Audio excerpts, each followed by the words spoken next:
ሆሳዕና ማለት ታድነን ዘንድ ተማጽነንሃል ማለት ነው። አንድ ፍቹ እስኪ በሉ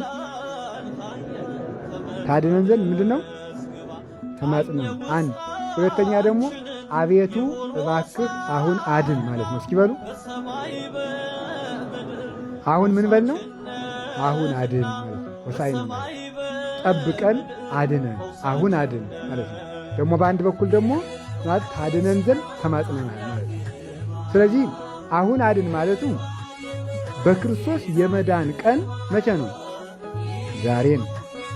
ዕለት ዕለት ክርስቶስ ዓለምን ሲያድንና ሲጠብቅ አባቴ እስከ ዛሬ ይሰራል እኔም እስከ ዛሬ እሰራለሁ እንዳለ ዕለት ዕለት ሰዎችን የሚያድን እረኛና የነፍሳችን ጠባቂ እውነተኛ ድነትን ያደረገልን የነፍሳችን መድኃኒት መሆኑን ለማጠየቅ ሆሳዕና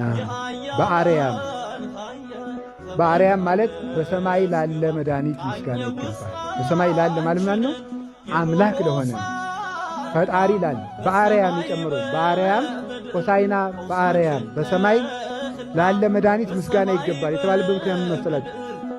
ክርስቶስ ሩቅ ብእሲ አይደለም። የሩቅ ብእሲ መድኃኒት የዘላለም ሕይወት ሊሰጥ አይችልም። ስለዚህ ክርስቶስ ምንድን ነው? የዘላለም ሕይወት የሰጠበት ምክንያት አምላክ ስለሆነ ነው። ለዚህ ነው በአርያም የተባለበት ምክንያት የፍጡር ደም አያድንም። ፈጣሪ የተዋህደው ደም ግን ለዓለም ሁሉ ሕይወትን ሰጥቷል።